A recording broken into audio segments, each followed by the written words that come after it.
Hey, yo, what's good with it, y'all? It's your boy, Mr. Wilson, and you are now tuned in to Wilson Block 100 Radio. And we got a very special guest on the block with us today, Cory Tate. What's good with it? What up, fam? How you doing, man? Good, man. Good. Listen, man, we on our town legend shit, man, and we glad to finally have you here on the Wilson Block with us, man. What's the latest and greatest, man? Oh, man. Just chilling, living life, house shopping, raising kids. Right. You know, being a productive member of society. Let's go. however you define that, I guess. Right. Yeah, man. I've just been good. No doubt, man. Well, real quick, man, for our audience listening, go ahead and just give us a quick background on yourself. Okay. Well, I'm Cory Tate, formerly known as Repent. I've been making music since probably 97, 98, but been actually releasing stuff since 2005. Okay. So 15 years. I put out my first mixtape in 2005. What was the title of that one? Well, I put out my first album kind of in 2005, and it was called Part 1, The Mind. And then after that, I kind of revamped some things, started going to better studios. Right. The homie Randy at Undercast. Undercast is a pretty well-known studio out here. He was my engineer early on when we were just recording in like apartment studios, right, making our own setup, doing our own thing. So I put out a mixtape in I think it was more like 2007. I put out Start From Scratch, with DJ Money D, now known as DJ Mac Long. And then just been releasing stuff since then. Yeah. I've put out, I want to say it's 3 albums, a couple of group projects, lots of EPs and singles. Right. I feel like I've stayed pretty active. It's a pretty nice discography. You know. Yeah, exactly. And speaking on that, man, I had to cop the discography, and I want to encourage people out there to go grab it too. CoryTate.bandcamp.com. Let's go. You know what I'm saying? Shameless plug. Okay, you know what I mean? Right, that part. No shame. You know what I mean? Shame. Shameless plug. You feel me? Yes. I really wanted to go over your discography. You know what I'm saying? If you could go ahead and just give us the titles from the start to current. Oh, shit. Okay, well, as far as like full projects, I'll leave out singles because I don't want to count that. Start From Scratch was my first mixtape. I put out R.I.P. Reinventing Poetics in 2009. That was my real debut album. It had Chris Calico on it. A bunch of local legends. Yeah. Grinch was on it. Billy the Fridge was on it. Willie Will, one of my favorite local MCs ever. Lots of heroes from around the area. Yeah. And what year was that one? That one was 2009. I dropped that one in 2009. I think a few years around the same time me and Randy Ross, who used to go by Cynic, me and him did Midsummer's Day Drive, which was a little EP of all his production. He rapped on a few things. That's been pretty well received, kind of considered one of my better efforts. Yeah. That was my first EP. Where'd we go from there? I did 2 volumes of a project called On Second Thought, where I took some songs that I had recorded and then scrapped and not used for anything and brought them back and added some new songs in with them as well. And nice. I did 2 of those. They were both called On Second Thought, Volume 1 and 2. Yeah. The Hurt Locker started as an EP, then became a deluxe edition, which pretty much just turned into an album. It was longer. There was some remixes on there. One song had the beat entirely swapped. It was barely even a remix. It was just forget about the old version. This one better. Yeah. The first group project I did was with that one show. It was me, Notion, No Choice, and Shast. We recorded that one and released it looking like a DVD. That was fun. No doubt. We packaged it in a DVD case, called ourselves That One Show, and had like a synopsis on the back where we fit all of the song titles into the synopsis in their order. Yeah. So that was a good project. I enjoyed working on that one. Those guys are some of my favorite people I've ever made connection with. I did my most recent full-length album, Still as Repent, A Beautiful Funeral. Yeah. And I dropped that in 2014. And then since then, I changed stopped going by Repent, started going by Cory Tate, and have released one full EP and a group project with my buddies Aeon and Savelli called EST20 Bad Hands, and that's the most recent full length under Cory Tate. As Cory Tate. Right. Afterlife was released as Cory Tate. That I put that one out. I think it was 2017 that I dropped that. And then since then, it's been just singles. Yeah. For now. Right. Now, what about video projects? What's been the latest on the video tip? Nothing has been planned lately for video stuff. We did a bunch of videos for Bad Hands, the Bad Hands project, the EST20 project. Yeah. We did a bunch of videos for that. That's up now? That is out. That's been out since March. I gotta catch back up, man. You know what I mean? I gotta, you have a real extensive catalog. You know what I mean? Yeah. And anyone coming to Washington, if they don't at least know about you or of you, then they ain't looking in the right place. You know what I mean? Well, I appreciate that. Yeah. I'd like to think that's the case, but I know it's not the case. Right. Well, sometimes, man, it just gotta come from someone else. You gotta let someone else spread the word. Say that. You know what I mean about you and. And hey man, no gas, man. I wouldn't love. I wouldn't stress to even have you on Wilson Block 100 Radio if you didn't have something to offer. Sure. You know what I mean, or even something to talk about. Sure. You know what I mean, for that matter. So I appreciate it. So yeah, man. Just on some Washington, because I know you performed from Everett on down. You know what I mean, and probably even beyond. Yeah. You've been to Pasadena for crying out loud. You know what I'm saying? For sure. But just around the Washington scene collectively. You know what I'm saying? What are some legendary venues, you know what I'm saying, that you performed at and been well, starting with the most legendary to me, having not performed at it though, Showbox in the Market. That's the one that I always really wanted to perform at. It still has never happened. Over Numos. Over Numos. I think Showbox is the pinnacle. It's the cornerstone. It's our knitting factory. So, but I think the Showbox Market, it's also the most beautiful venue I think I've ever been in.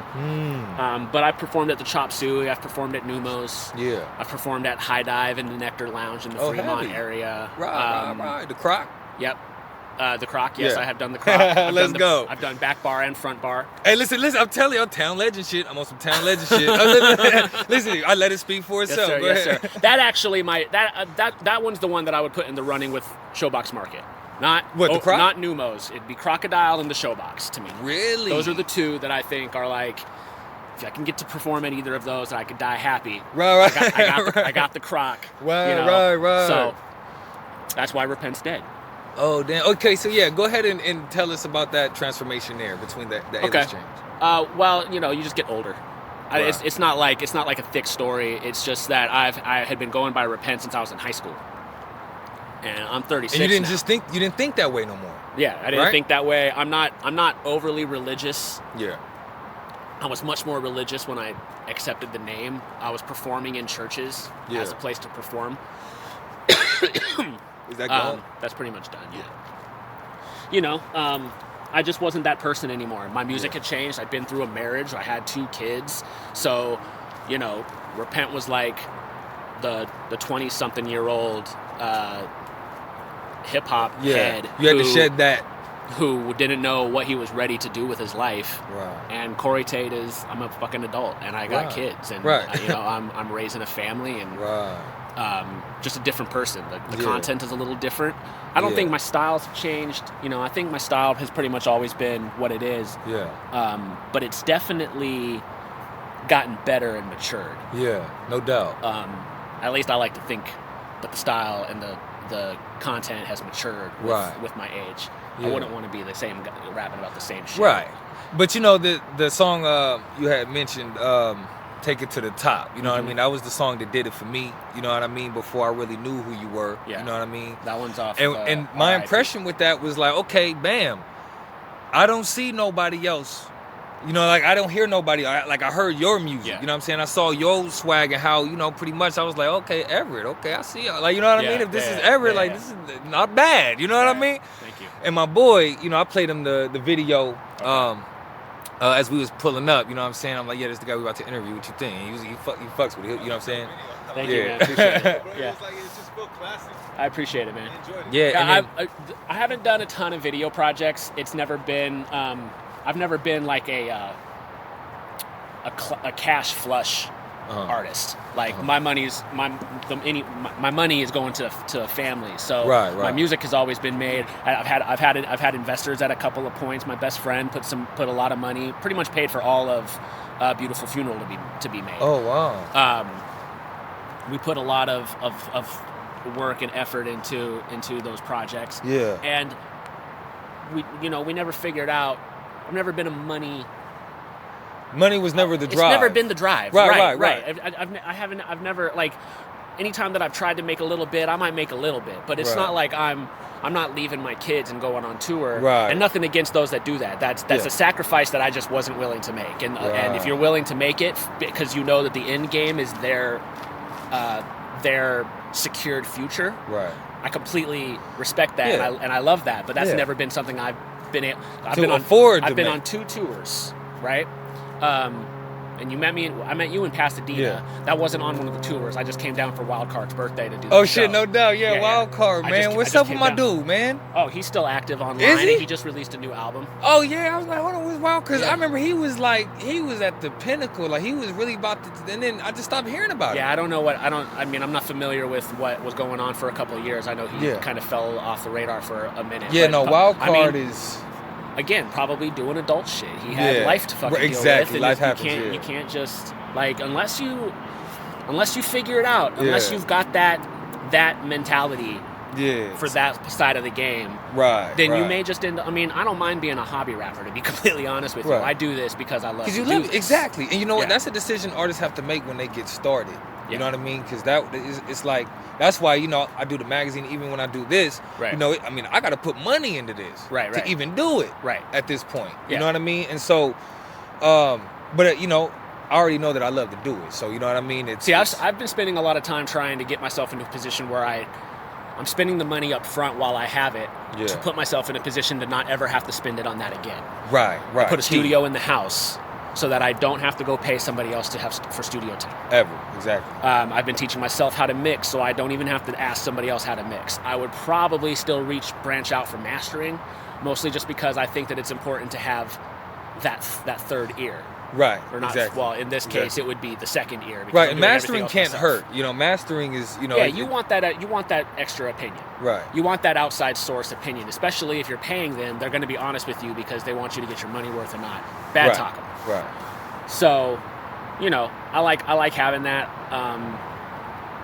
Other than that, man, I'm on that DIY shit now. Yeah. Right. Trying to figure out how I can do this, look professional. Yeah. But not necessarily spend professional money. Right. Hey, it's just to work smarter, not harder. Sure. You know what I mean? You can still work hard, but you know what I mean? Russ has been his own engineer, mixing engineer, for a while. Right. He's a millionaire now. All independent. Yeah. Like, that shit can just happen.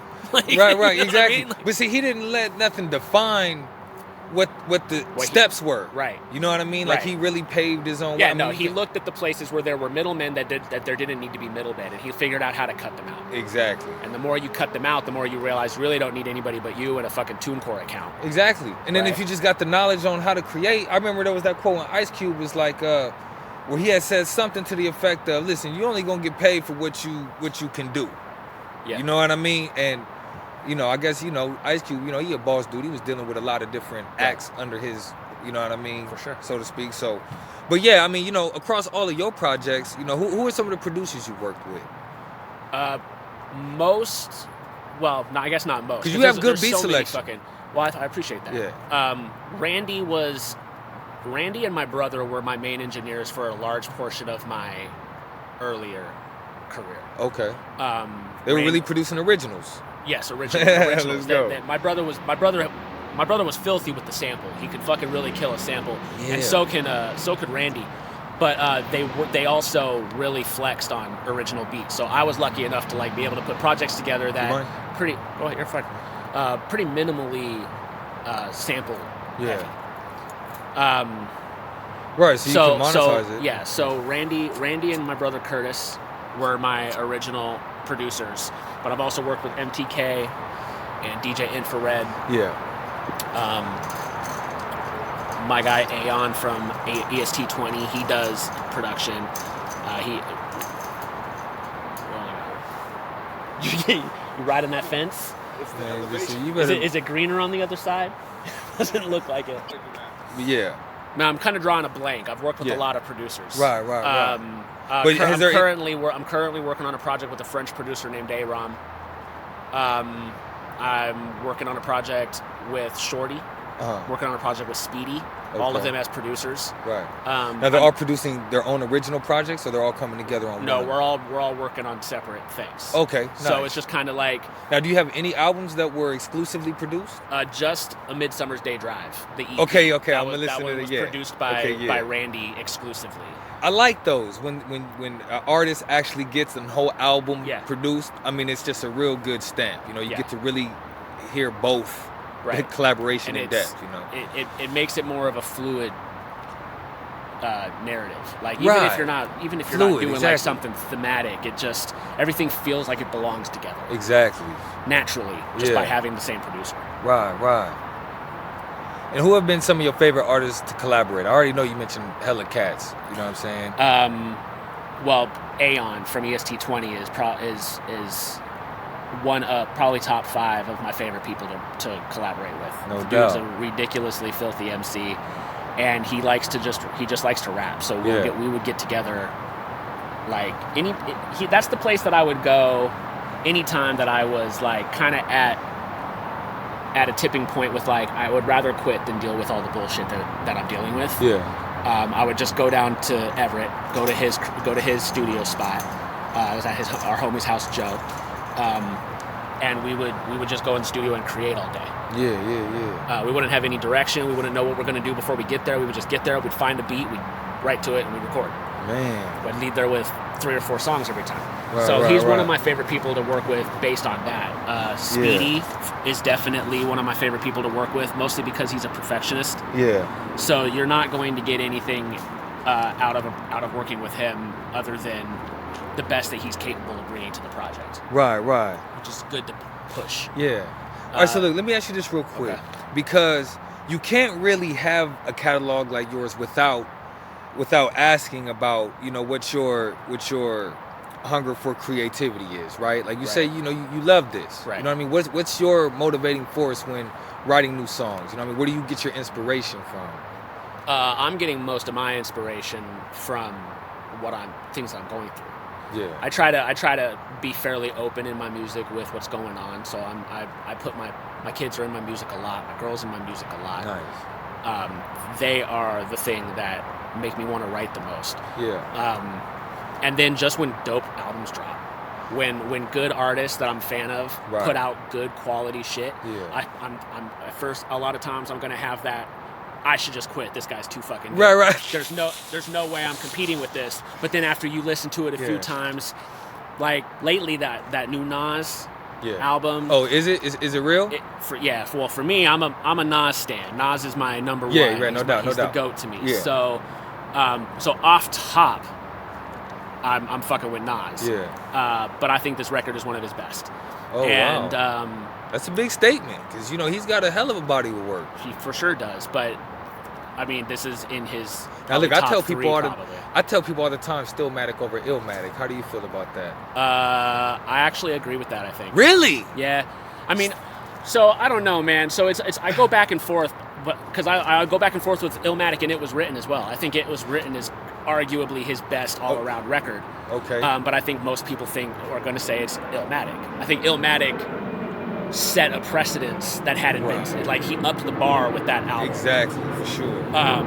Especially with like being lyrical. It's just I started coming into getting onto the Nas train with Stillmatic. So for me, that is like for a lot of people that was Illmatic in '94. Right. For me, it was Stillmatic. Right. Stillmatic was our Illmatic. Stillmatic was my Illmatic. Let's go, bro. Thank you. You're the first person that what I mean? Yeah. I would definitely describe it like that. I love Godson. Right, thank you. Exactly, man. That was a great album, man. Good album. So that record has had me pretty inspired lately. Yeah. I really like just bar heavyweights like Royce and Joyner. Right. I like listening to guys that they can really, really spit. Yeah. Joyner's a monster. And they love to spit for the craft of it. Like, it's not always got to be some serious, for exhibition shit. They'll just like showing the fuck off. Right. it's a lot of those artists when they drop. That makes me want to go in the booth and maybe try some different cadences and maybe try some different styles. Right. Play with some shit. Yeah. But I mean, when I listen to your music, I could definitely tell like you got a love for it. It doesn't sound like no shit that these whack dudes come with. Like these whack dudes, they come with some shit and really be mad if you don't like it. You know? And it's like, come on, bro. Like, I can't respect it off the simple fact that you got people out here really trying their best. Right. So if you think you're just gonna come and capitalize by not trying your best, I know you can do better than that. And without doing the work and understanding the history. Exactly. I think that in order to truly love something and be a part of something, especially like, you know, I'm a guest, right? This isn't my culture. This isn't something that I want to portray some sense of ownership over. Yeah. I love the culture and I love the craft of putting a rhyme together. Yeah. Putting words together like puzzle pieces. Like, you know, there's just this sense of accomplishment when you write a really dope verse. You've wrote the verses that you get done and you wrap it back to yourself and you're like, Tog, I am fucking fired. You feel me? Nobody else's opinion matters in that moment when you just feel like you wrote a dope fucking rhyme. Exactly. And I've been there, man. You know, so that's why I say like I've never been money driven. Like this is all for me. It's always been about writing a dope rhyme, putting a piece of yourself into it, writing a good song, coming up with a concept and a structure, and telling a narrative and a story, and telling it in a way that makes people want to go back and read and listen again because they know they missed some shit. Right. Storytelling rhymes it's poetry, right? Yeah. You know, it's the modern day poet. Is the rapper. So you would hear artists that you were a fan of and be like, all right, man, I'm about to go in the lab and whip up my own little batch of. For sure. Right. Yeah. Exactly.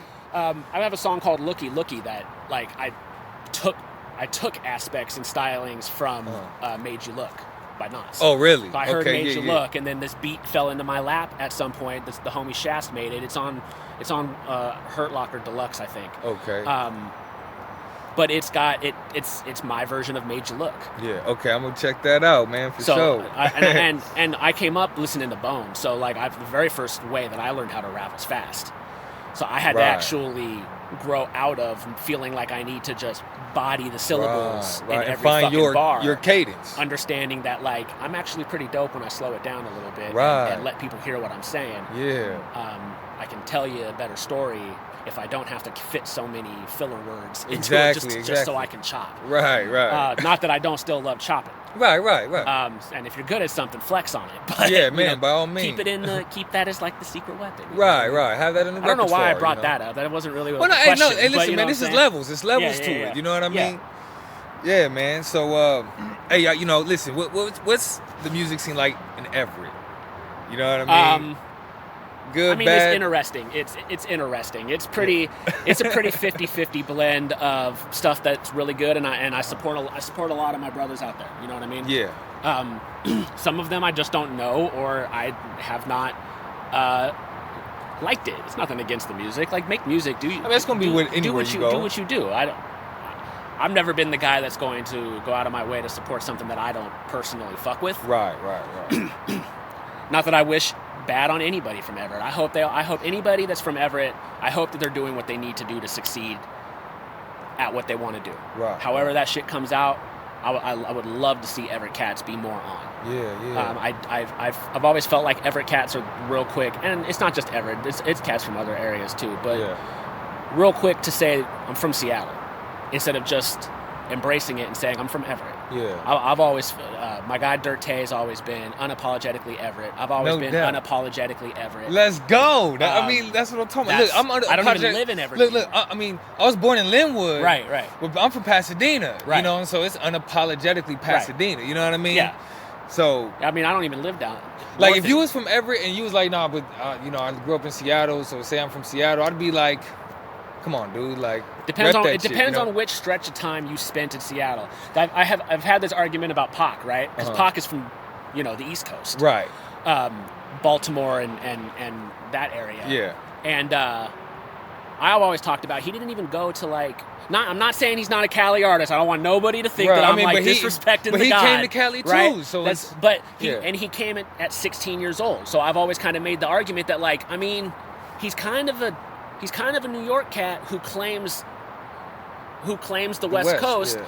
And then I feel like I bring this up in conversations with people who like talk shit about going someplace else and saying you're from that place instead of the place that you came from. Yeah. I think that it has to do with when you went there and what part of your formative years were spent. Exactly. Like you are who you are because and that's the counter argument for someone like Pac is that he was so fucking West Coast. It didn't matter if he didn't go there till he was 16. Right. He was West Coast as shit. Right. And it did not fucking matter anymore. Yeah.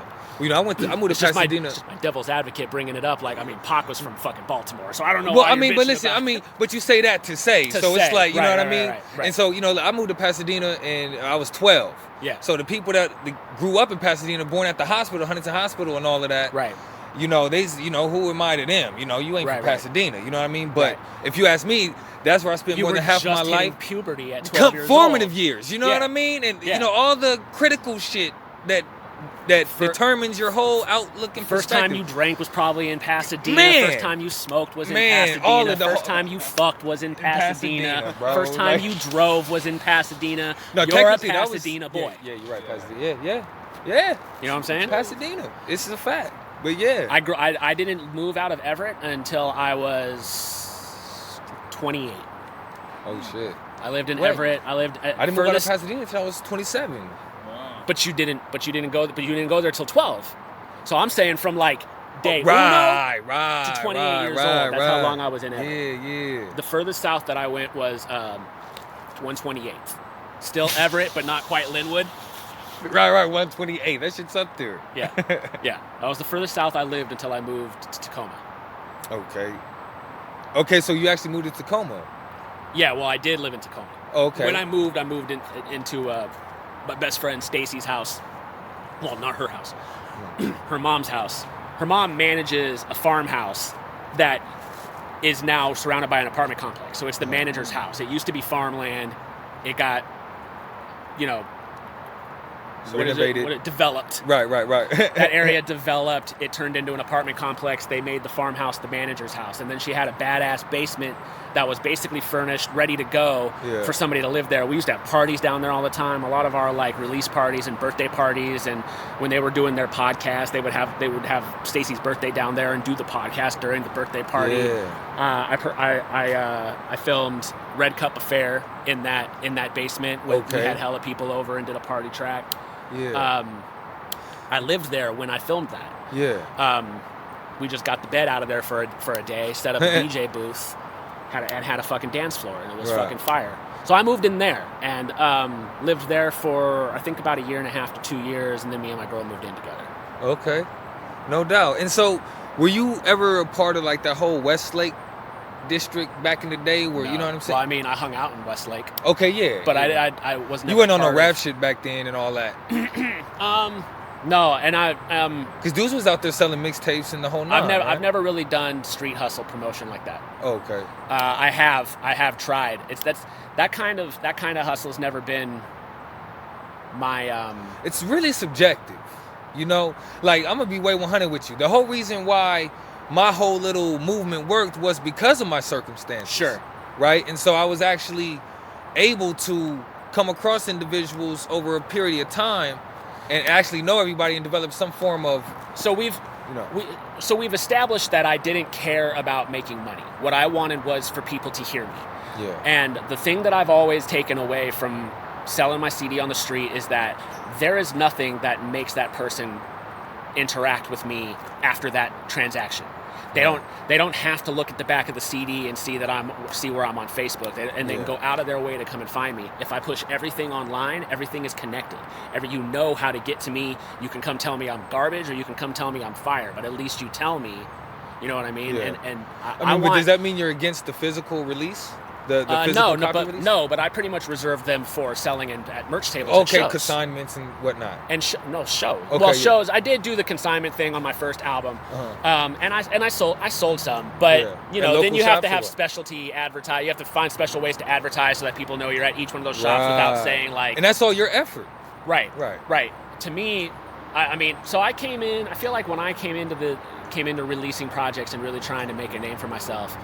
I came in kind of at the tail end of the generation that thought that you get a manager, you get a lawyer, you cut a record deal, you cut a demo, you get a record deal, you sign a contract. And the generation that said, fuck all of that, we're going to do it all online. Right. And my generation, like me and other rappers in the area that are my age, kind of fits squarely in between those, where we still think that that's what we need to do, but that's not the way the music industry is moving. Yeah. So it stops mattering as much, and then you're not really sure. You either keep up, you're either able to like figure out how to do it this way instead, or you kind of just don't, and you just you're like, yeah. So leading up to that, I was going to ask you what's your thoughts on streaming. You know what I'm saying, compared to the digital download. I mean, for the record, I just want to thank you for updating your Bandcamp. Yes, sir. Listen, I did a podcast on why every musician should use Bandcamp. Yeah. And I said it even considering the fact that I've had my little riff-raffs with Bandcamp, and I mean, it's got ugly. You know what I mean? Right. But at the end of the day,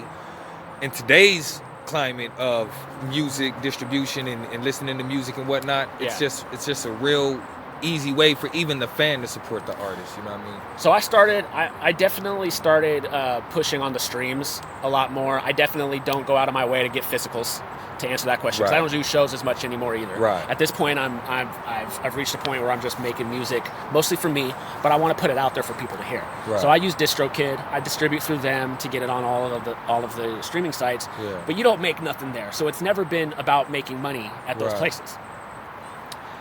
I have just recently, and it wasn't just a conversation with you, I'd already been thinking about doing this when Hanif dropped his and Taupe's. You know who Hanif is? Hanif the Barber. Used to go by Luck One. Luck One sounds familiar. You might have heard from of Everett? Luck One. He's from Portland originally. He lived in Seattle for a while. He moved to New York. He lived in LA. Was he part of the battle scene at all? I don't remember him being part of the battle scene.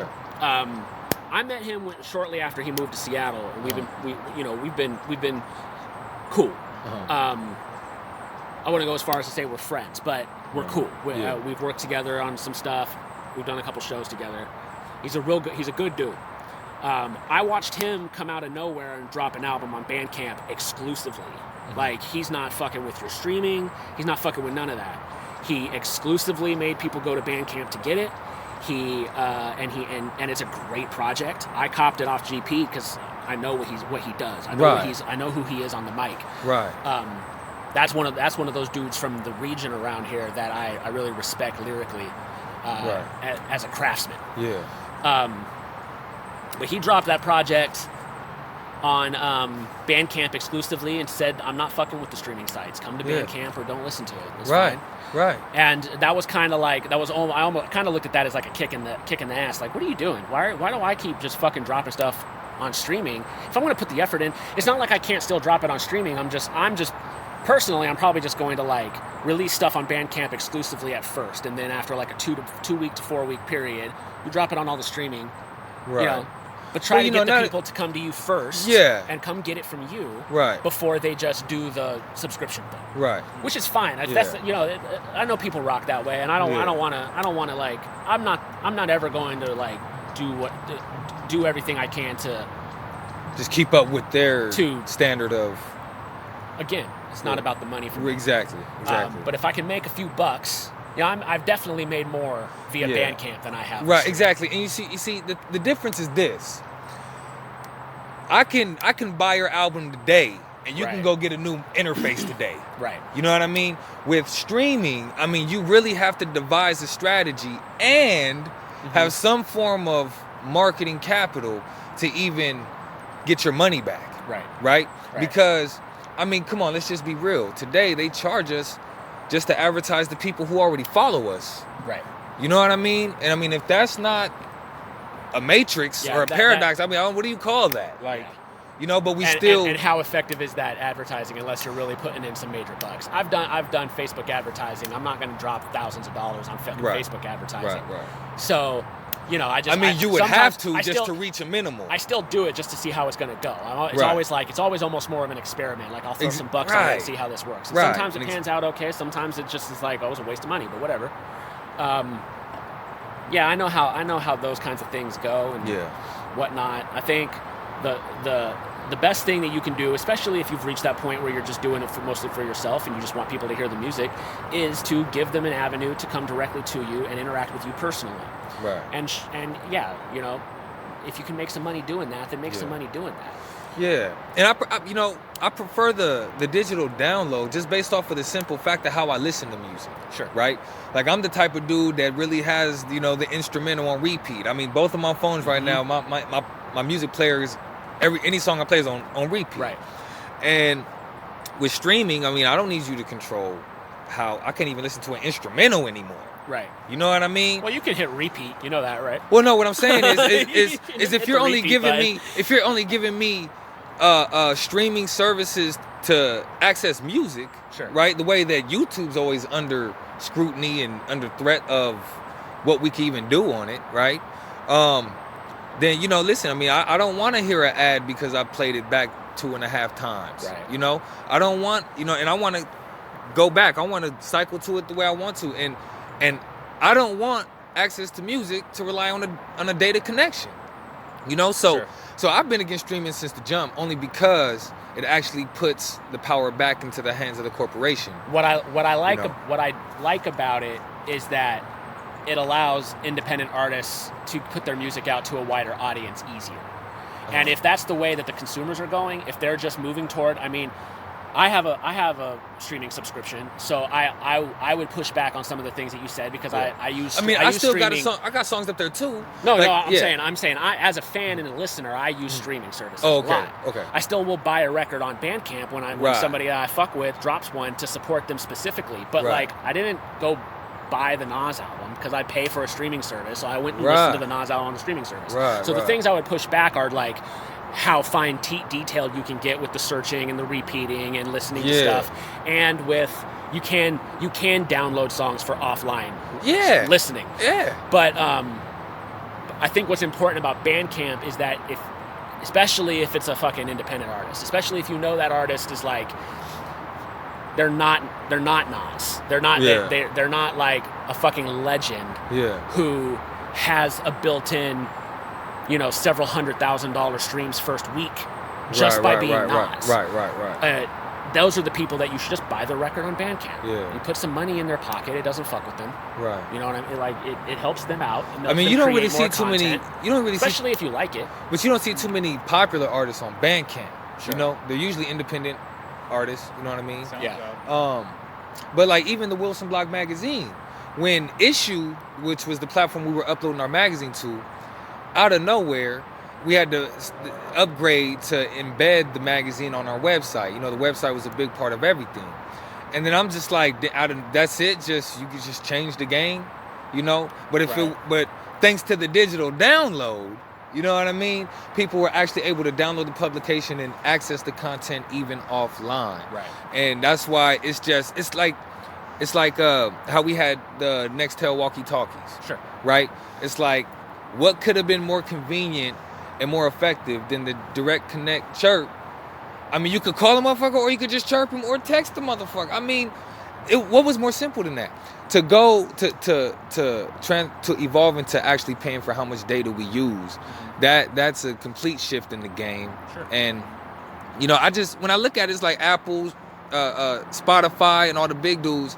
They have the budgets. The corporation, they have the budgets to attract the audience and get people to use these apps. And theoretically, I wouldn't be against it if it didn't have so much sense of control. Right. You know what I mean? And just the pennies upon pennies on the dollar that you get for a stream. You know what I mean? Yeah. I mean, I get it. There's a big market.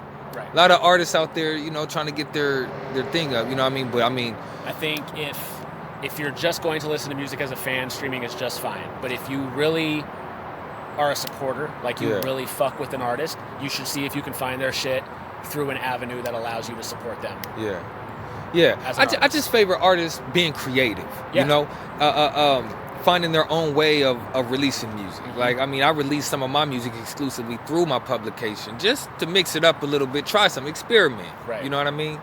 And, that effort's respected. I mean, you see it worked for Nipsey Hussle pretty well. Yeah, you know what I mean? Well, yeah, he's kind of the originator of that the whole, like, fuck you. Right. Like, I'm not, pay me what I'm worth. Why would I release my shit through you when I can release it myself?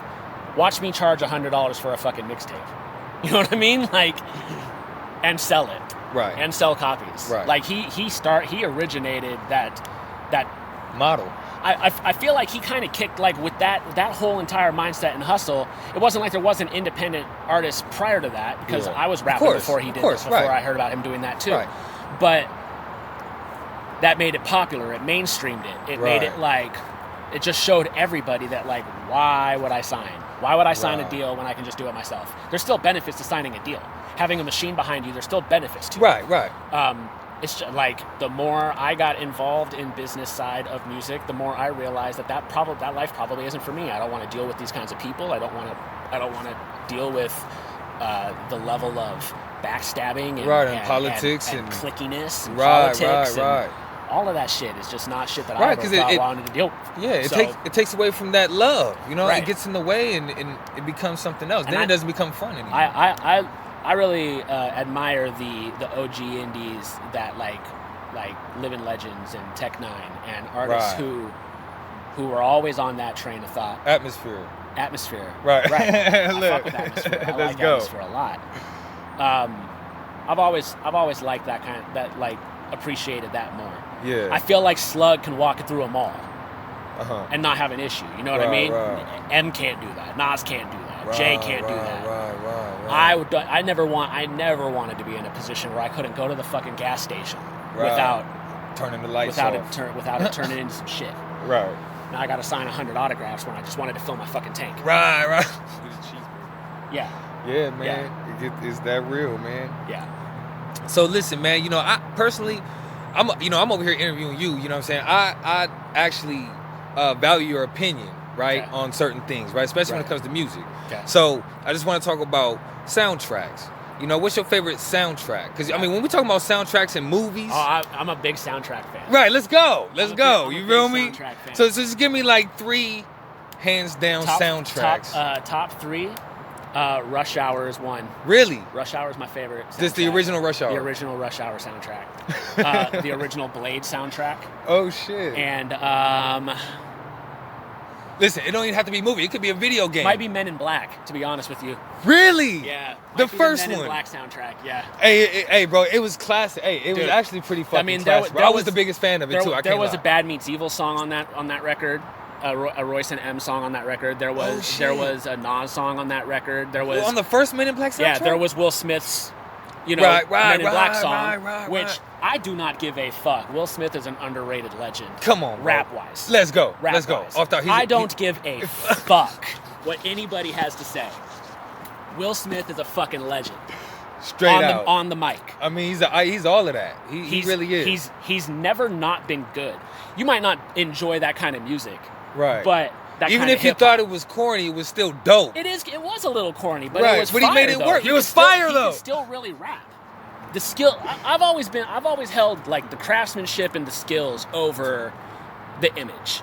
Right. If I can listen to you, like I've listened to some Juggalo. I'm not a fan of ICP, but I've listened to some Juggalo positioned rappers that are really dope rappers, and I would listen to them. Right.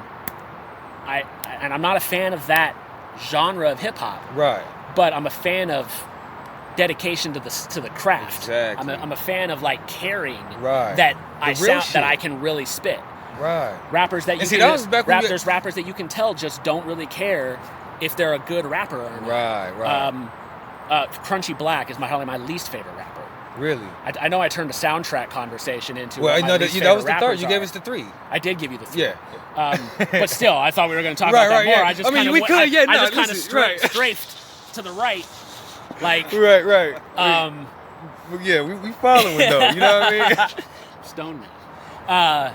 Yeah, man. I think that you can tell. I mean, just to sum them both up, I think that you can tell the difference, and I think that soundtracks are dope. Yeah, for sure. I think soundtracks kind of made a comeback recently. I remember when the Suicide Squad soundtrack came out, I was like, nobody's put a soundtrack out for like a movie like this anymore. Like streaming happened, and I think it just kind of took that away. Right. You know what I'm saying? You just don't see like. You'd see the film score, but not necessarily a soundtrack of songs that were played throughout the movie. When you went and actually bought a soundtrack, that actually things like the Rush Hour soundtrack sold that movie. You could Bohemian Rhapsody? The movie? Yeah. Yeah, but that's not really a soundtrack though. That's just a bunch of Queen songs. It's just a tribute, yeah. It's just Queen songs. Like I'm saying like Rush Hour was a soundtrack. All those songs were licensed to Rush Hour first. You heard Can I Get A on the Rush Hour soundtrack before you heard it on Volume 2. Right. Can I Get A was on Volume 2, right? Hard Knock Life? You know what? Listen, listen, Can I get a fuck you? Right. From all of my... Fucking love that song, man. That was the first time you heard Ja Rule was on the Rush Hour soundtrack. Yeah. But listen, man, it's video games. Video games. They got sick ass soundtracks. Like there was even like Madden 07 or you know what I mean? Just like Club 3, bro. Yeah, Live 2004. Are you talking about the soundtracks just as in just the songs that you could hear on the project? Or did they actually put out a soundtrack? Okay, right. No, so some of these were repeats, jams. When I think soundtrack, I think like back in the day you could go to the CD store and you could buy the Rush Hour soundtrack, the Blade soundtrack, and it had the movies that were specifically licensed for the movie on the soundtrack. That's what I consider a soundtrack. Right. I know a soundtrack technically means like anything that was played throughout the film or video game as well. But if you didn't package it as a stream the soundtrack here, you don't have to play the game to hear the songs, you don't have to watch the movie to hear the songs. Right. Stream the soundtrack, buy the soundtrack. That's when I consider it. Yeah, it should be that way. I think when I think of soundtrack. Yeah. It's like, these are the collections of songs you highlight. Okay, but do you think the soundtrack should contain the original songs? I mean, let's say it's a popular song, right, from Elvis. I mean, right? But it's on this soundtrack because they used it in the movie, but this is not a song that was originally made for that movie, right? Yeah. No, but that's still fine. Like you license the song. It basically right. Okay, a soundtrack is essentially a compilation album. Exactly. Okay, I just thought you were saying that you respect the soundtracks that had songs that were made for that soundtrack. No, I mean I like those more. Yes. Okay. But I think there's always a mix of that. Okay, yeah, for sure. Like the Suicide Squad soundtrack had songs that were not from made long before the movie. Made before the movie, but there were specific songs that were made and licensed exclusively for the movie that they could market as as part of the brand. Yeah, those songs are dope. Yeah, right. Yeah, exactly. Yeah. Yep, and made only exclusive content that movie, right? Which was a Southpaw Beast. He only reached out to people who were willing to let me have the song exclusively. Yeah, stuff like that. All right, now who are your favorite actors? Give me 3, because I know there's some shit out there, man. Tom Hanks is my favorite actor. Really? Of all time. Wow. Tom Hanks? Yeah. Yeah, definitely. Man. I mean, I've seen that guy completely transform into every character he's ever played. That movie, there's. I think I realized that he was my favorite when I saw The Terminal. You ever seen that? The Terminal. He plays The Terminal. He plays a Russian dude or. Kazakhstan, maybe? No, I don't remember. Anyways, he sounds Russian. He plays a Russian guy whose country goes into war and is disavowed as a country while he's in the air flying to America to visit New York, and they won't let him out of the airport, but they also can't put him on a plane and send him home. So he lives in the airport for 9 months. He learns English by reading brochures in the airport. That story. It's based on a true story. It's very interesting. But if you didn't know who Tom Hanks was, you would just assume that he was actually a foreign actor. He just was very convincing. Right. And I just like his personality in movies. He always has a very playful demeanor. Right. He can do everything from drama to comedy. What are your favorite genres? Action. Action off top. You know what I mean? Action sci-fi. Action sci-fi. We all know I'm a big superhero nerd. I'm a comic book guy.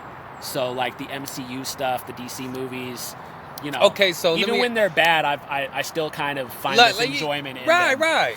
Yeah, I mean, it's we enjoy having an opinion on it too. Like, oh man, fucking that was trash, but I'm gonna watch it. Beyond, but I'm gonna watch it again. Right. Right. I'm gonna watch it again and probably again after that, and make sure that I think it's trash. I'll probably still think it's trash. I'll still wear the T-shirt, but I still watched it 3 times. Right. Yeah. I mean, that's been my favorite I'm gonna ask you about DC real quick. And I don't want to get too far on top, but DC, where do they keep fucking up at? Where do they go wrong in the movies? Yeah. I think that they try clearly in comparison to the MCU, right? Right. But they have their people, their fans that think that the MCU movies are all comedies for kids, and DC's making adult superhero content. Right. I think the problem is that they're trying to make adult superhero content instead of making movies that are accessible. That's why MCU is successful, because they're accessible to all ages, but they still have themes and storylines and narratives that are very relatable to adults. Yeah. You can root for the characters more than you can in a DC movie because they're all kind of dark and depressing a little bit when they do their movies. I just feel like if DC would do the Dark Knight in every movie, right, then they would see some success. But that's why I feel like that's why they stopped seeing success. They tried to do that with Superman and Man of Steel, and it wasn't hopeful and bright enough because it's Superman. He's supposed to be this character that invokes hope and faith in good things. Right. He's supposed to be like the ultimate Boy Scout. Right. And they made a movie that was essentially a Dark Knight movie with Superman. They made it dark and gritty, the gritty, quote unquote, Hollywood's favorite term when they want to make something grounded in reality. Yeah. I think DC goes wrong. It's not that I don't think Batman of Steel was a bad movie. I actually think Man of Steel was a good movie. Yeah. But it wasn't like what I picture as a Superman movie. Yeah.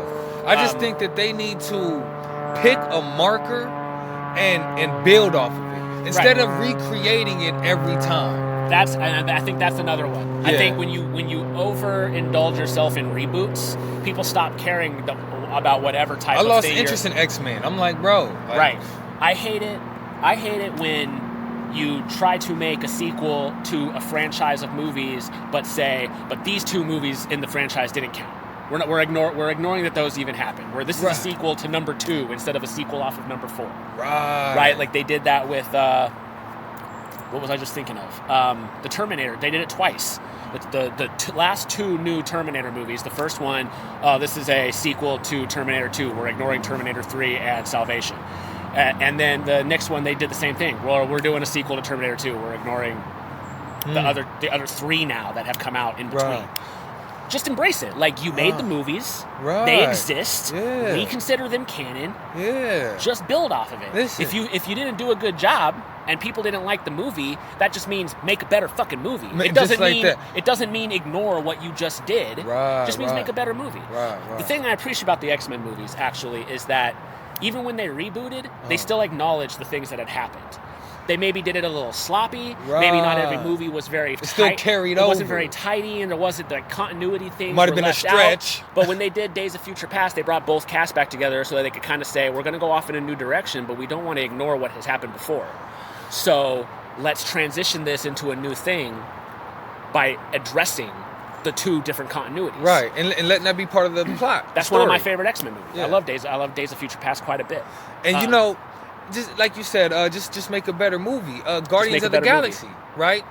Before they had 3, right? They came out with 3 of them. They've done 2. Yeah. You sure? There's not 3 of them? No. There's only 2. Okay. But they're also heavily in Infinity War and Endgame. Right. So. Thank you. So it was. I seen them in either Infinity War. Was it? They were in Infinity War. The one before that. No. Yeah. They weren't in Ragnarok. They weren't in Ragnarok. They were in Infinity War and Endgame. Okay, what were they in before Infinity Guardians War? 2. But they didn't show up in nobody else's? They weren't a team. No. Yeah, they weren't a team. Because I seen them in somebody else's tour. I'm like, hold on, like, who is that? Because, I just seen, when I first seen it, I'm just like, okay, a raccoon and I didn't grow up on this shit. I just think it's some weird shit, right? Right. But then, when I see their it was the one where they actually showed, it was an early movie in the MCU where they actually showed, it was, I don't know. It was probably the first one where, it was the first one where they had shot and they actually showed themselves on the place where Thanos was at and some more shit, right? But anyway, come to find out, the scene that I saw really piqued my interest on Guardians of the Galaxy, and I went and saw it, and at the end of it, I'm like, this was a good fucking movie. Right. And I've done some DC shit like that, I'm just like, what the fuck is going on? Like, I just think I think they are trying to cater to the wrong audience. I don't think that they really know how to, and I think for a while they were trying to catch up with Marvel. They were playing catch up because they hadn't done solo movies for all their characters, so they were like, well, let's just rush and get right to Justice League instead of like building their individual characters. Marvel took they did trilogies for every. They took 5 years before they released an Avengers movie. They released a solo movie for almost everybody but Black Widow and Hawkeye. Right. Everybody else got a movie. So now I think that Captain Marvel was unnecessary. However, I like it. However, I think that they gave up on the Hulk. I really do. I really think that the Hulk needs a whole new. Pretty much, they need to bring back the Red Hulk straight out, and have the Red back. Red Hulk's a newer creation. Well. So pretty much, it was the military dude who took the thing, right? Right. Well, they need to have him. No, not the red one, the purple one, right? Ain't there a purple Hulk? There was a gray Hulk. There's not a purple Hulk, gray. He went from green to gray, back to green, and then red came along later. Isn't gray technically the original? There might be a purple something, but he's not a Hulk. Let's say they introduced a purple one. There's a whole bunch of those gamma creations. No, it's called Joe. Joe Fix-It. Joe Fix-It is a Hulk moniker. It's still Bruce Banner. Yeah. Okay. But he worked as a mob enforcer for a while. Yeah. They can't do a Hulk movie though. Why? Because Universal owns the distribution rights for Hulk movies. And it just costs too much in CGI. No, that's not it. They can't own the Because that's why they made him a co-star of Ragnarok. That's why he's CGI almost the whole movie. It's almost as much of a Hulk movie as it is a Thor movie. So what's the problem as to why they can't give him his own? Because Disney owns Marvel. They are the distributors. But they can't work it out? Universal hasn't been willing to work anything out. Like, for instance, Spider-Man 2 is Sony. They're the same thing. Same Warner Brothers, Fox. Yeah, but they're working together. That's why Spider-Man is in the movies, Avengers movies now. So how come they couldn't do that with? Because Universal doesn't want to. They only own the distribution rights. They don't own anything else. So if you want to release a Hulk movie, you have to release it through us. Otherwise, they can use him in whatever they want to use him in. That's why he's always used as a team member. Universal will probably compromise the rest of the MCUs as far, because they're going to want to put their spin on it. But let's be really real about the Hulk, though. He works better as a plot device than he does as a lead character. I don't think so. You know what? Listen, I honestly think that they cheated him in his first two movies. I love Incredible Hulk. It was awesome. Edward Norton is dope. Listen, let's just be real. That's what people want to see. That's what people want to see. That one's really fire.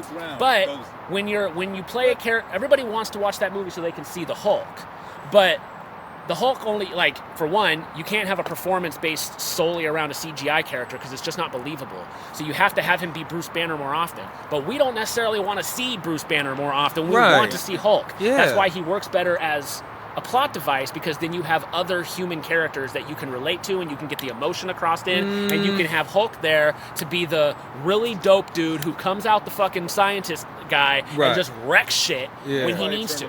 I do, and it did work in Endgame, him being the Hulk for the whole time and never going back to Bruce Banner. I think that the path that they're on now could work better, but back then, that's why the Hulk movies didn't work as well, I feel, is because you're basically doing Jekyll and Hyde.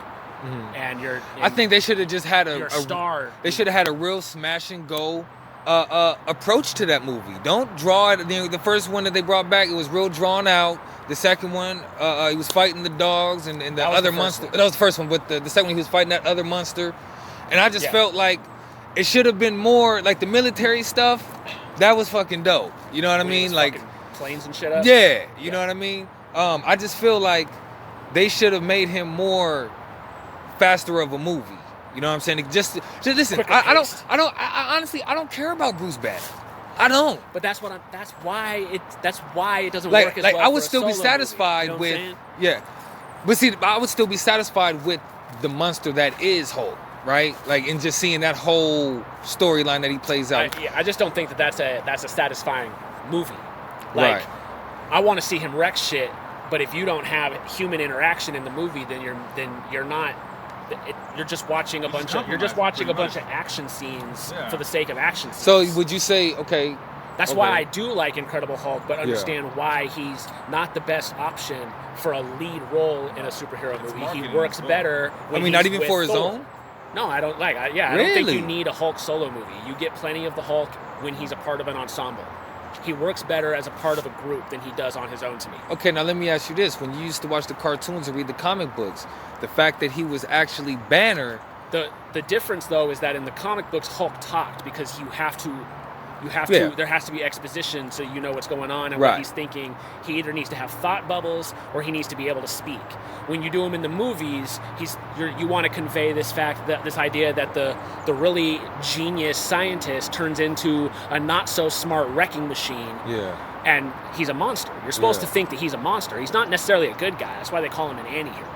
Right, he'll do the right thing. Yeah. He can be swayed to the right way, but he can also lose control and just fucking murder everybody in a city. Right. But he just wants to be left alone, right? That's like his whole thing, right? Sure, but except what? The only person that can go head to head with the Hulk with a decent little battle, Spider-Man. But he'll get knocked out though. Why there's a lot of characters Come on, man. We're talking about the Hulk, that can go at the Hulk. There's several of them. That's why I had to bring that Thanos. up. Right. Oh yeah. Well, look, we're gonna Thanos, bring it back obviously. around, back to the music here, because We sidetracked. Yeah. But that's good conversation, because people probably gonna be talking shit like they don't know what the fuck they're talking about. Wolverine had his first appearance in the Hulk. Very first thing he ever did was fight the Hulk. Heavy. His first appearance was in The Incredible Hulk number 183. So 181 Oh, in the or comics. 183. Yeah.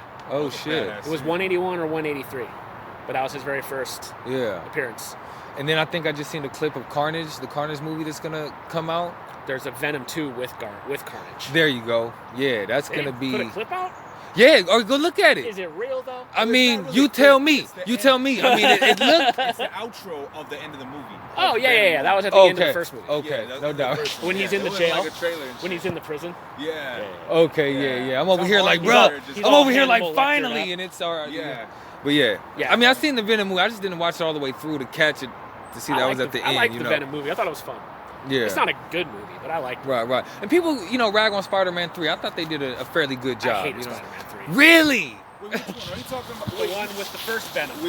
He said I hated Maguire, Spider-Man. or Okay, not what Tobey didn't you Maguire, like with- about it? For They one, didn't have CGI like that, man. I mean, he wasn't Venom, first of all. He was another scrawny Spider-Man, but with a mouth and a tongue. He didn't act like Venom. He didn't talk like Venom. He didn't call himself. He didn't refer to himself as. He didn't have that high and school Brock us. Jock fucking build. Yeah. That's Venom. Yeah. That's Venom. Right. Yeah. Like, if Venom's not the size of the Hulk when he turns into Venom, then it's not Venom to me. You're just black suit Spider-Man with a mouth. Right. And he didn't refer. So, like, Venom is two minds in one body. It's Eddie Brock and it's the Venom symbiote. So if you do Venom and it's the suit that bonds to the body, but then he still refers to himself as me and I, he's cognizant that I'm a person. I'm just me. Right. That tells me that there's not like this hyper awareness to the Venom symbiote, which makes it not Venom either. That version of Venom is garbage trash. And the snowboarding Green Goblin bullshit was hot garbage trash too. Really? Sandman was cool until they turned him into a big CGI fuckfest at the end. Right. Okay, so Not into that So movie. you got a lot to say about Sam Raimi's. No, I love 1 and 2 are fucking amazing. Okay, yeah. Number I mean, three- but the first one number was three- the Goblin on the They shit. try to do what they're That doing was on with the glider. The glider, right? He Okay, was on yeah. the glider. He looked. That I made mean, sense, right? That was his suit was a little too Power Rangers for me. Right. But like, I mean, I feel like it would have been hard to really pull off the latex mask that looks like a real face. Yeah. Like, it would have been harder to pull off. Yeah. So I understood why they did it. But he still was on the glider. I'm saying in Spider-Man 3, when Harry becomes the new Goblin, he's on like some stupid fucking snowboard. Yeah. Right. Like, with snowboard. jets underneath. It was dumb as shit. I really liked Sandman. I thought that that was a dope addition. I thought if they would have just focused on Sandman, especially with all the thick history that they established, he's the one that killed Uncle Ben. Right. You could have done Sandman and Venom only, and it would have made more sense. I didn't need the team up with Harry Osborn, who's now a good guy, bad guy. Hold on. You said Sandman and Venom. They threw Gwen Stacy in just for the sake of throwing Gwen Stacy in. She was totally wasted, and the fucking stupid walk down the fucking street, Spider-Man strutting like a jazz musician. That was cornball. Fuck out of here. That was pretty stupid, though. So stupid. Fuck Really? outta here. That movie's so bad. Oh shit. Okay. I've watched that movie recently, and I still came out of it like, nope, time has done nothing for you. You are still hot garbage trash. You are exactly why they rebooted. Wow. Again, though, I don't think they should have rebooted. I think they should have embraced that they made a shitty movie and just followed up off of it and just continued on. Now, do you think that they should have focused primarily on Sandman, or do you think that So Venom shouldn't have been in there. I feel like anytime you throw too many villains in, especially if you try to make all the villains important. Right. If you throw villains in just to be kind of like known villains from the comics, but they're still kind of henchmen, or they're still kind of like a sidekick to the main villain. Right. There's still a focus. There's a focus on Thanos, but he still has the black guard with him, his children. Right. And they're from the comics. They have like whole arcs of their own, but they didn't focus on that because Thanos is the star. Yeah. Not these other illegitimate children that he has killing everybody for him. Right? They're not the important part. They're the squad that goes out and fucks shit up. Right. And they focused on them just enough to do the cool action scenes and give them screen time, but then bring it all back to Thanos. He's the star of the story. I think if they would have done something like that with Sandman, it would have been fine. They didn't need two villains in the second Spider-Man movie. It was still just Doc Ock. Right. You had just Green Goblin, you had just Doc Ock. And then here they go in the third one, they throw three villains into it. And it's like, now you killed it. There's too much. It's overkill. Too much going on. Yeah. Anytime you do too many villains, it just gets bad. Yeah. You got to put a backstory to that happened in the original Batman series. The second they made it more cartoony and started adding more and more villains, like the Batman and Robin had Bane, Poison Ivy, and Mr. Freeze, and they were all garbage, all whack, because you couldn't do you didn't have enough time to do any one of them right, and the movie sucked anyways. So so when they came back and did the Vulture thing, but the Vulture was dope though. Was he? You thought he was dope? Yeah, fire. He's one of my favorite villains in the Spider-Man movies. Oh, wow. I really liked Vulture. Yeah. I really liked Mysterio. Mysterio was one of my favorite villains in any of the MCU movies so far. Yeah. I really like what they've done with the newer Spider-Man movies. Yeah, man. The whole Iron Man trilogy's fucking fire. Third one's good. Yeah. I'll say that. He's like, look. One's incredible. Two is better than most people give it credit for. I know a lot of people don't like number two. Yeah. And I think number three is a good movie, but it's not a good Iron Man movie. Interesting. Yeah. Yeah, they kind of went away from it. I mean, he spends most of his time out of the suit. So, like, all the action scenes, they find an excuse to pull him out of the suit, which I understand. They were trying to show that, like, he's been through a lot now, and he doesn't necessarily need the suit. He thinks he needs the suit. That's kind of part of his PTSD in the movie, is that, like, I need the suit because I almost died without, if I don't have the suit, I'm going to die. Yeah. But throughout that movie, he kind of figures out, like, I don't really need the suit. I'm pretty capable of doing what I need to do without it, and he shows that several times. But for me, an Iron Man movie has Iron Man in it, and if you keep taking him out of the suit, one of my least favorite scenes in all of the MCU is when I love the scene in the third one when he saves everybody on Air Force One. He pulls them all out and he electrocutes through their hands just enough strong enough pulse to make them all grab each other, so it's like Barrel of Monkeys. Right. And he saves them all and he drops them all in the water, and then he flies over. And all that scene is super fucking dope. It's really well done. And then he flies over the freeway, and a semi-truck hits the armor, and the armor fucking explodes, and he's not even in the suit. He's off safely on a boat somewhere, controlling the suit remotely. Oh, right, and I'm like, that big hero couldn't even be in the fucking suit and go save the people yourself. It was a drone, right. You got to be over here drone piloting. Right. That was weak. Right. It was the best. It was the best scene in the movie. Oh, I actually really like the scene when he fucking breaks into the compound without the suit at all. He's like super James Bond about it. He made all of his own gadgets and like I like that scene a lot. It's very MacGyver. Look, I feel just back to Thanos real quick. I didn't want to see a poetic Thanos. You know what I mean? I didn't want to see that. I wanted to see. That worked way better. I wanted to see like fucking angry Thanos. He was angry. Yeah, but he wasn't. He was too easygoing. You know, he was not. He was murdering half of civilizations. Yeah, like, but I mean, he was going planet to planet, slaughter this half, leave this half. Good luck, guys. We're out. He was hella Trumpian. Yeah. Yeah. He's poetic in the sense that his motives are valid. That's why people were like, I agree with Thanos. The hashtag I agree with Thanos. Oh, wow. Because he had valid reason. Like, if you get to a certain population size, you just suck up the resources from the planet. You kill the planet, and then you're all going to go extinct. So if I come around planet to planet and just make the decision for you, I'm chopping this half off. Sorry about your bad luck, but you guys should be better now. The idea makes sense. Yeah. But slaughtering half of a civilization's never okay. Right. So you're still a villain. You know what I mean? But I mean, it all depends on the level of perspective. In the comic, he was more poetic. Like his background was more poetic than even the movies were. The movies gave him a fundamentally believable reason for why he is who he is. Right. The comic book, he was trying to impress death. The personification of death. Right. He was very Shakespearean. Yeah. He was very like, you are my love, and if I can confess my love to you, Madam Death, I will kill half of the universe. If that will convince you to be with me and be my queen, I will murder half the universe. I will get all these stones, I will put them in this glove, and I will snap and I will kill everybody. For you. That's some poetic shit. Right. Yeah. You know what I'm saying? That's where the poetry hits. Right. The movies are a little less poetic to me, but more believable and work better if I'm going to watch live action characters fight a CGI guy. I need to believe that this is not just some weirdo in love with a skeleton. Right. You know what I mean? Right. In the comics it works because it's a comic book. Yeah. It's just different medium. Once you take something to live action, you got to make some sacrifices. Right. That's why I've never been one of those guys that's like, make it exactly like the comic. First of all, I've read the comic, so if you make it exactly like the comic, there are zero surprises for me. Right. I know everything that's going to happen. Yeah. Watchmen was awesome because it was exactly like the comic, but it was also kind of disappointing because it was exactly like the comic. I know everything that's going to fucking happen. There's no secrets. So when the big twist happens, it's like, duh. I knew that because I read the book. Right? So fucking now the Avengers movies. Huh? The Avengers movies. Okay. Which one was the best one and why? Infinity War is the best one. Really?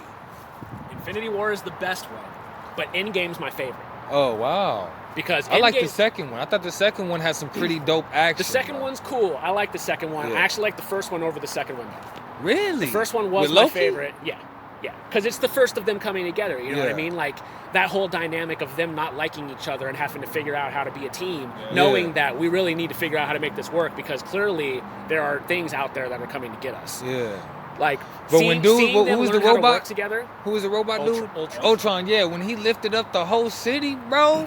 Yeah. That was epic. Like that's what I mean? No, it's and I like that one. But Infinity War, that one carries so much emotional resonance throughout the entire movie. Yeah.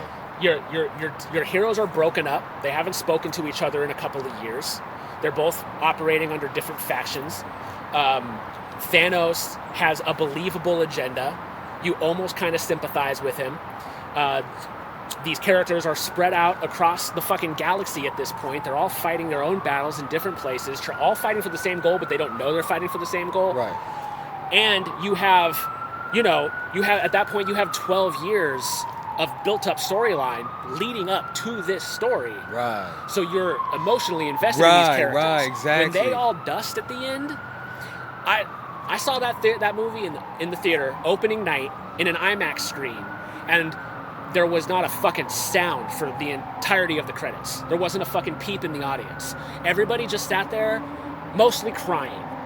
Like, it was an emotional experience. You just watched your family dust and the heroes lose. And very few superhero movies ever have hit with that kind of emotional resonance. Logan is one of them. I'm a diehard Wolverine fan.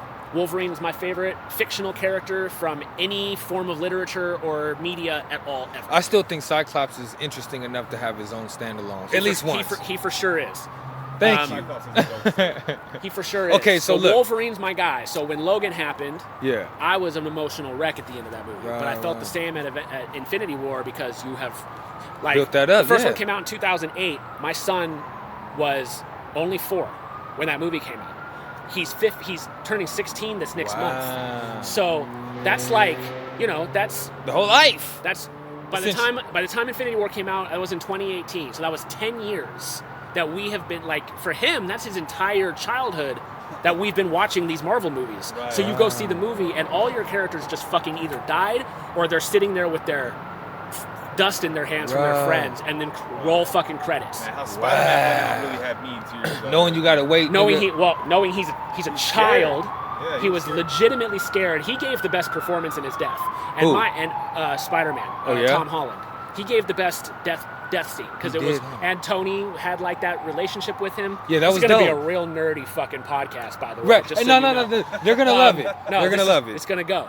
But movie had the emotional resonance. The reason Endgame is my favorite though is because all the dope nerd moments happened in that movie. Captain America getting the hammer, fucking Ant-Man coming out from under the fucking ground in that final battle and just stomping on shit. Right. The airport. All the portals opening and all the heroes coming back and Cap realizing he has an army with him now. Like, he's about to face down this whole army by himself. And then here come these portals and all these characters that were dead a minute ago. That moment when fucking Falcon radios in and says, on your left. Right. Dude, that moment hits so hard. Right. There's just so many good fan moments, and they go back to all the other movies, like do those Back to the Future shits. Okay, so that movie is like all nerd moments. That movie's like a lot of fan service, which you can say good and bad things about fan service moments. That movie's the kind of fan service that just is a payoff. You lived with these characters for this long. You went through the emotional fucking wreck of watching them all die and lose, and then so the payoff is that the next movie they're just gonna fucking wreck shit. Right. We're fucking shit up. Right, and you had to wait a whole year and a half just to see how it would pick up. When he pulled it back on it, he squeezed it tight real quick, and he was ready. Yeah, I'm gonna die here. That's fine. I'm gonna die fighting. I'm definitely not running. That was a crazy moment, bro. Okay, so Cap's my favorite. My favorite. Next to Wolverine is probably Cap. Yeah, oh wow, no doubt. And then I'd probably go to Batman and Spider-Man. Right. All right, so Kevin Feige on a scale of 1 through 10. Modern day Stan Lee. Really? Yeah. He's a narrative genius. Like he worked on the earlier X-Men movies too, the good ones. Okay. He got his start with Lawrence Schuller Donner helping produce those movies, and then he was brought into Marvel Studios when they decided to make their own movies. Yeah. And he's the guy who's had the vision from day one that we're going to build up solo movies into a team movie. Then we're going to introduce some new characters and do some sequels and do another team movie, and then we're going to lead all the way up to this huge extravaganza of just comic book glory. On screen. Right, exactly. We're gonna do, and he pulled it off. He was the guy who was smart enough. He's the guy who was smart enough to say, first of all, keep them in colorful costumes. If they work in the comics, they'll work here. We just need to make them look like they make sense. So Captain America's not wearing like a super tight suit. He's wearing like a fatigue type army. It looks like it's padded, and it's got some protection to it. It looks like an army suit, but it's still red, white, and blue. Yeah. You're going to put Captain America in a fucking Star-Spangled suit. You're going to do it. You have to do it. Right. There's no point in making Thor a guy that wears like a fucking cloak just to make him look real. Right. Let him wear a fucking bright red cape and carry a thunderous hammer. Like, he was smart enough to...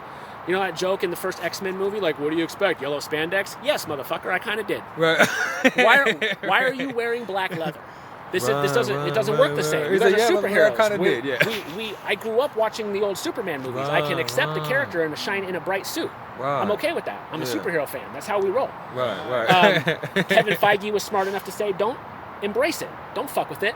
And he was smart enough to go, if these crossover stories can work in the comics, why can't they work in movies? Why can't we have all of these things happening within the same universe? You can still make a solo movie. Yeah. You don't have to sit there wondering, where's these other characters the whole time? It's irrelevant. It's not their movie. It's his movie. Right. You can still make that. Yeah. And then you can bring them all together and give fans like that same feeling they get from comic books. Yeah. You know what I mean?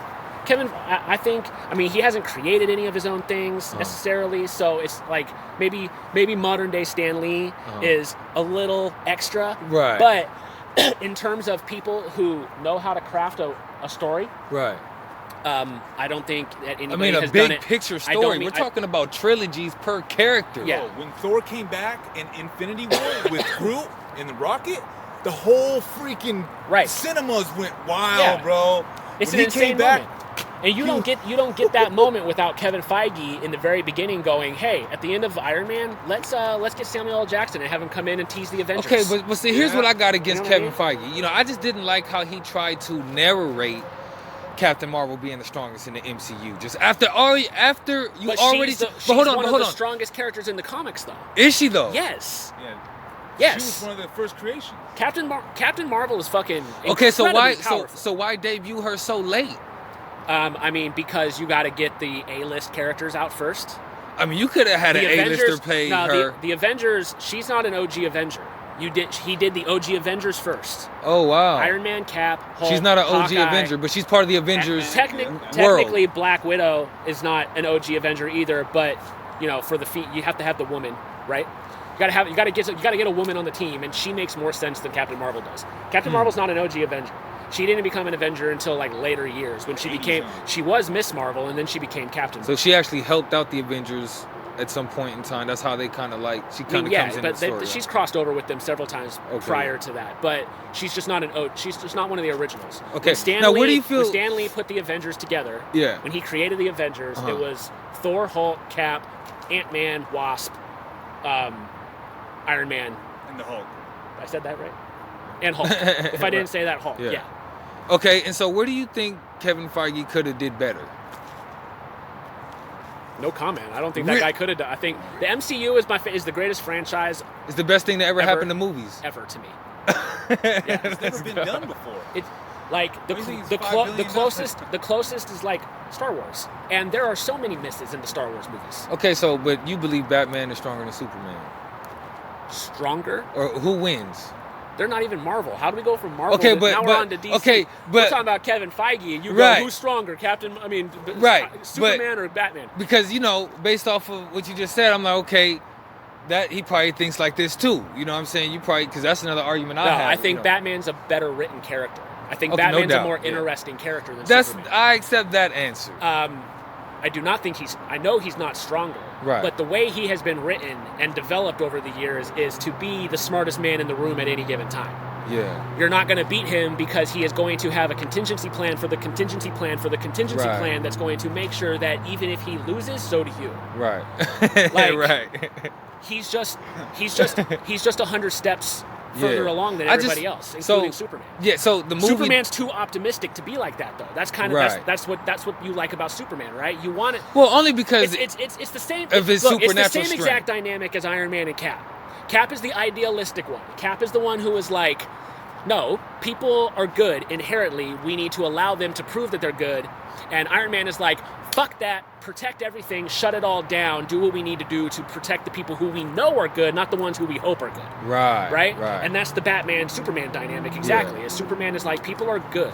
They just need to be shown how to be good. Yeah. Let me be that beacon of hope. And Batman is like, I'm going to chill over here in the shadows, and when those people that you think are so good fuck up, I'm going to beat the shit out of them. Right.